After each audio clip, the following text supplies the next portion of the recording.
ternyata di dalam pompa ini ada lidahnya. Halo sahabat Shimizu, kembali berjumpa dengan saya Ikhwanuddin dari channel Ada Manfaat. Ya, kembali kali ini saya berkolaborasi dengan channel Shimizu Official. Nah, di video kali ini kita akan menjawab banyak pertanyaan dari sahabat Shimizu tentang pompanya, kenapa kok minta dipancing terus gitu. Nah, dalam kesempatan ini kita akan gunakan untuk sekalian ya, kita akan pelajari lebih dalam apa sih yang dimaksud dengan proses memancing, kemudian kenapa pompa perlu dipancing ya, kemudian kenapa juga sebagian pompa ada yang cukup sekali dipancing habis itu nggak pernah mancing lagi, sementara ada pompa lain yang setiap kali kita nyalakan selalu minta dipancing. Baik, kita pelajari dulu ya bagaimana sih sebetulnya anatomi dari sebuah pompa itu, kemudian dari situ nanti kita akan bisa memahami kenapa sebuah pompa itu perlu dipancing dulu.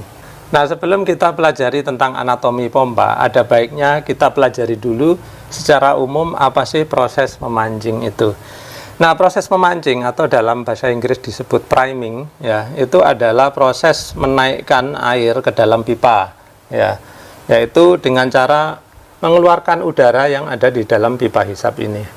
Nah, proses mengeluarkan udara ini itu cukup lama biasanya ya dibandingkan dengan kalau sudah berisi air. Kenapa? Karena pompa ini dia tidak dirancang untuk memompakan udara ya. Dia itu dirancang untuk memompakan air, sehingga kalau dia disuruh untuk mengeluarkan udara, maka dia membutuhkan waktu yang cukup lama. Maka itulah proses priming atau memancing ini seringkali menjengkelkan bagi kita karena harus menunggu lama gitu ya. Nah, bagaimana cara mengeluarkan udara ini? Ya, mau tidak mau harus dengan cara mengoperasikan pompa ini. Namun ya, untuk proses memancing, karena dia seperti tadi saya bilang tidak dirancang untuk memompakan udara, maka di sini harus dibasahi atau harus direndam dengan air. Caranya bagaimana? Yaitu dengan membuka tutup pancingan di sini, kemudian mengisikan air ke dalam sini. Nah, sehingga air di sini itu akan menjadi penyekat ya, sehingga dia bisa membantu untuk proses pemompaan udara yang ada di dalam pipa hisap ini. Nah, baiklah, sekarang kita akan pelajari ya bagaimana anatomi pompa ini secara umum agar sahabat Shimizu kedepannya lebih memahami proses memancing, kemudian bisa lebih mengatasi kalau ada masalah dengan proses memancing ya. Jadi kita buka dulu ini tutup impellernya. Sebetulnya dia diikat baut ya, tapi udah saya lepas ini sehingga tinggal cabut aja. Nah, sahabat Shimizu perhatikan bahwa inilah impeller ya. Kemudian ini adalah saluran air masuk lewat sini, kemudian saluran air keluar lewat sini. Lalu ini ada tanda panah keluar ya. Nah, kalau boleh di sini ini akan saya gambarkan ya bahwa di dalamnya ini ada dinding pemisah ya. Perhatikan ini terlihat belok ke sini. Jadi dinding pemisah di dalam itu kira-kira seperti ini bentuknya ya. Nah, jadi ketika pompa ini masih kosong ya, belum berisi air, maka impeller ini akan kesulitan kalau dia disuruh mengalirkan udara, apalagi ditugaskan untuk menghisap air ya dengan cara mengosongkan udara ya. Nah, perhatikan bahwa sebetulnya ya, impeller ini dia bisa saja dia memompakan udara keluar. Kita coba dulu ya. Kita akan coba tutupkan. Nah, untuk mengujinya saya akan letakkan kertas tisu di sini. Artinya apa? Kalau ini nanti keluar udara, harusnya tisu ini tertiup terbang ya. Baik, perhatikan, saya akan nyalakan pompa. Bismillah. Nah, perhatikan dia nggak sampai terbang ya, tapi dia tertiup sedikit-sedikit ya, sahabat Shimizu.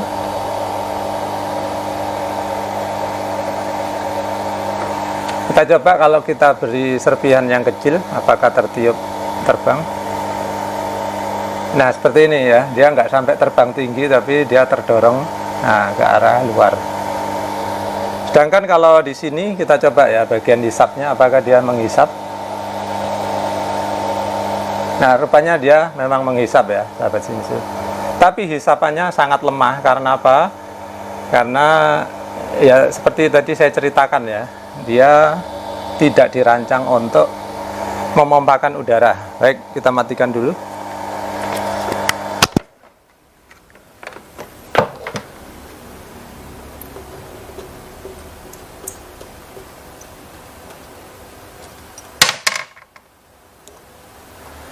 Nah, baik. Sekarang kalau tenaga menghisap udaranya dia selemah itu, lalu bagaimana caranya dia bisa menghisap air yang mana massa jenisnya jauh lebih besar daripada udara?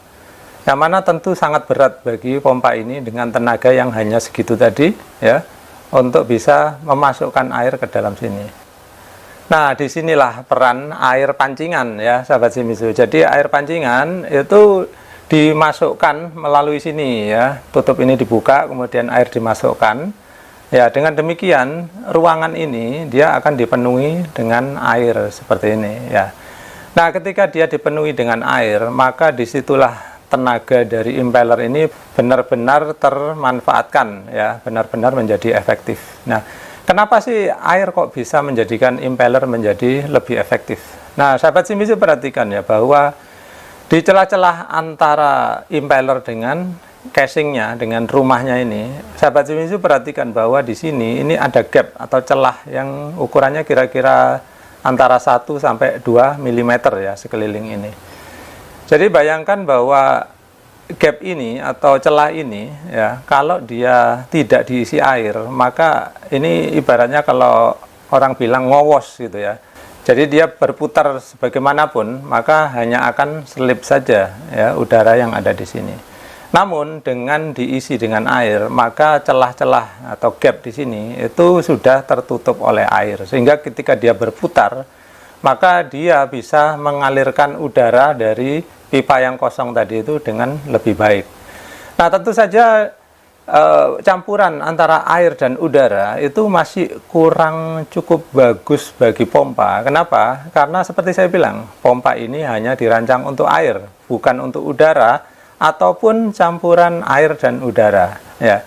Sehingga ketika proses pemancingan, meskipun nanti, ya, kita akan buktikan di pompa satunya, meskipun lebih kuat karena di sini ada air, namun kekuatannya pun belum 100%. Karena apa? Karena dia masih berupa campuran antara air yang tadi direndamkan ke sini bersama udara yang dikeluarkan dari pipa hisap. Jadi sekarang ayo kita pelajari dari pompa yang satunya. Baik, sekarang sahabat Shimizu perhatikan, ya, kita akan praktekkan apa yang tadi kita bicarakan di sana. Ya, perhatikan bahwa pompa ini masih saya biarkan kosong, artinya isinya udara di dalam sini. Sedangkan pipa di sini juga kosong. Nah, dari tadi percobaan kita dengan menggunakan tisu di sini, ya, ketika di dalamnya hanya udara, maka hisapannya sangat lemah. Setelah itu nanti kita akan buktikan bagaimana kalau di sini kita basahi dengan air. Apa perbedaannya? Perhatikan, ya, kita akan nyalakan pompanya. Nah, perhatikan bahwa permukaan air di dalam pipa ini hanya naik sekitar 3 cm saja, sehingga, ya, terbukti, ya, bahwa hisapannya memang sangat lemah ketika di dalam sini tidak ada air, ya.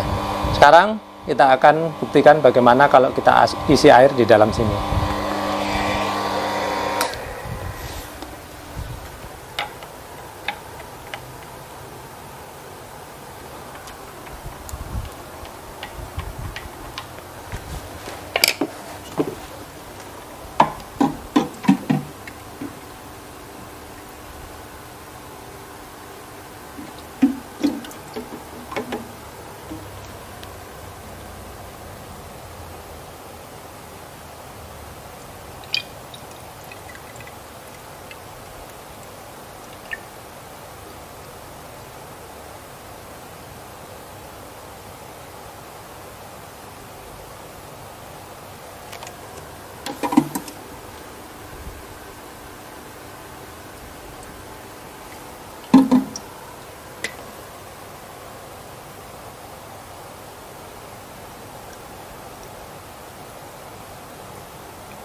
Selanjutnya untuk menghindari air muncrat kemana-mana, saya akan pasangkan pipa di sini ya.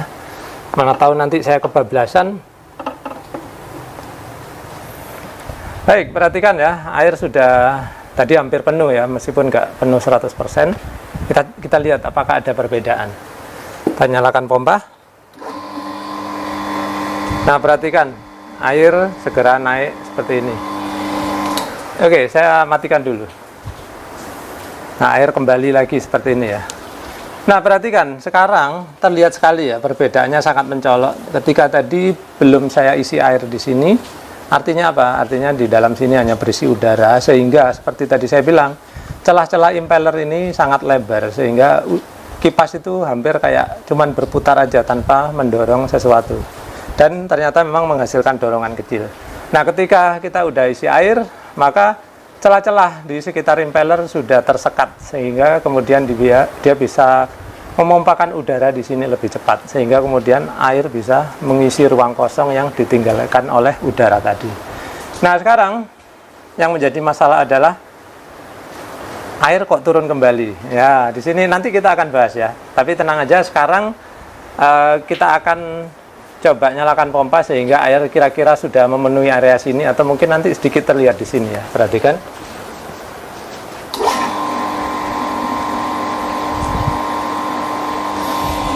Nanti bunyinya akan sedikit berubah. Nah, air sudah masuk ke sini ya. Baik, di sini sahabat Shimizu perhatikan ya, apa bedanya. Tadi ketika kita coba isapan air ya, hanya sampai sini, maka kemudian air turun kembali. Tapi ketika kemudian air sudah mulai terlihat di sini, maka ternyata air tidak turun kembali. Nah, dalam posisi seperti ini, inilah yang kita harapkan ya. Ketika kita mau menyalakan pompa, maka kita tidak perlu menunggu waktu mancing lagi ya. Kita nggak perlu masukkan air ya, kemudian nggak perlu nunggu waktu lama. Yang kondisi seperti ini, kalau kita pompakan, maka air dengan cepat akan memompa. Perhatikan ya.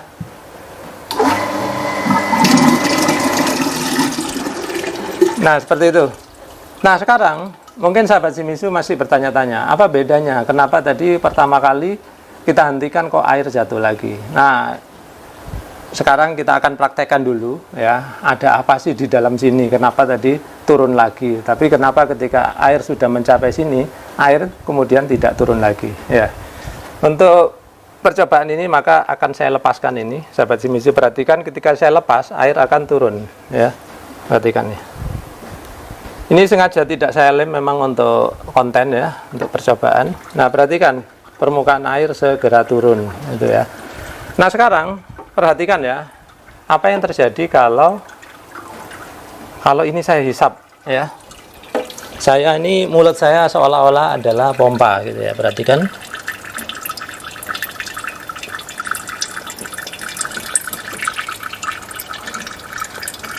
Nah, perhatikan ya, tadi air permukaannya hingga mencapai sini. Kalau saya teruskan, saya bisa terminum air ini ya. Tapi apa yang terjadi ketika saya lepaskan, maka air jatuh kembali.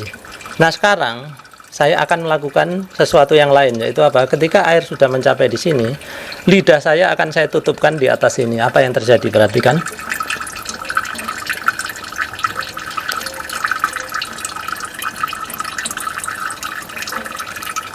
Nah, perhatikan ya, ketika lidah saya tutupkan, ternyata permukaan air tidak turun. Nah, seperti itu. Nah, disinilah kuncinya ya.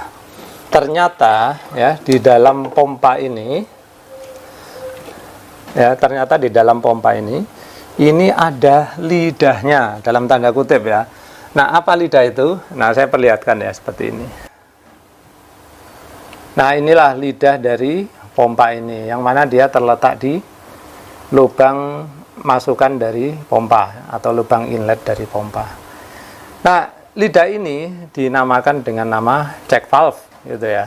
Nah, sekarang sahabat Shimizu mudah-mudahan sudah tahu ya kenapa air tidak turun kembali ya, sehingga kita tidak perlu memancing setiap kali mau menyalakan pompa. Sehingga sekarang sahabat Shimizu tahu bahwa apabila setiap kali menyalakan pompa, kenapa kok harus mancing terus? Maka sahabat Shimizu perlu curiga, mungkin lidahnya ya, atau check valve-nya ini tadi bermasalah ya. Dia tidak bisa menutup dengan rapat. Kemungkinan yang kedua adalah lidahnya mungkin udah nutup rapat, tapi sambungan-sambungan di sini mungkin ada yang kurang rapat, ya. Misalkan seal tape-nya kurang banyak, atau bahkan ada pipa yang pecah, misalkan, ya seperti itu. Nah, kadang-kadang mencari penyebab melorotnya air sini, kadang-kadang menjadi hal yang cukup rumit untuk dilakukan, terutama apabila pipa kita mungkin panjang, lalu banyak sambungan, ya. Nah, kalau sahabat Shimizu mengalami hal seperti tersebut, maka sahabat Shimizu bisa melakukan hal alternatif yang lain, yaitu apa? Dengan menambahkan check valve atau lidah lain di ujung bawah dari pipa, ya. Perhatikan ya, apa yang terjadi kalau kita tambahkan lidah lain atau check valve lain. Perhatikan.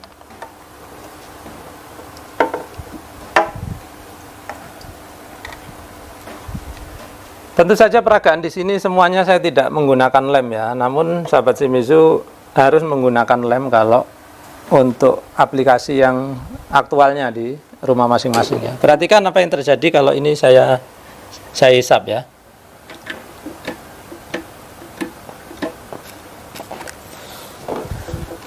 Nah, perhatikan ya, permukaan air itu mencapai hingga di sini dan tidak turun lagi. Kenapa? Karena sudah ada lidah lain di bawah sini. Nah, apabila sahabat Shimizu memiliki masalah dengan check valve di sini atau lidah di sini, kemudian mungkin ada kemungkinan kebocoran-kebocoran lain yang ada di sini, maka sahabat Shimizu secara praktisnya atau secara mudahnya bisa memasangkan check valve lain di sini. Nah, check valve ini karena dia letaknya ada di bawah, seringkali disebut dengan klep kaki atau dalam bahasa Inggris itu foot clamp gitu ya, atau foot valve gitu. Nah, adanya foot valve ini sangat membantu apabila sahabat Shimizu mengalami masalah di pipa hisap seperti yang kita bahas tadi, seperti itu. Nah, dengan cara ini maka sahabat Shimizu tetap bisa menggunakan pompa seperti yang seharusnya. Jadi kita akan coba sekali lagi menyalakan pompa.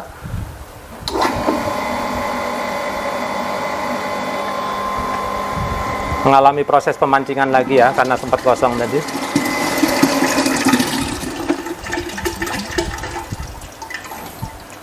Baik, jadi seperti ini. Nah, di sini tentu saja sahabat Shimizu memiliki dua buah check valve ya. Yang pertama satu di bawah, kemudian yang kedua ada di sini. Sehingga kemungkinan air di sini untuk turun kembali itu menjadi sangat kecil karena sudah memiliki dua check valve. Ya, namun sekali lagi kalau seandainya check valve di sini tidak ada masalah, maka sebetulnya check valve yang ada di bawah ini tidak diperlukan. Baiklah, sekian dulu sahabat Shimizu, mudah-mudahan konten kali ini memberikan manfaat bagi kita semua. Terima kasih sudah menyaksikan, sampai jumpa di video selanjutnya.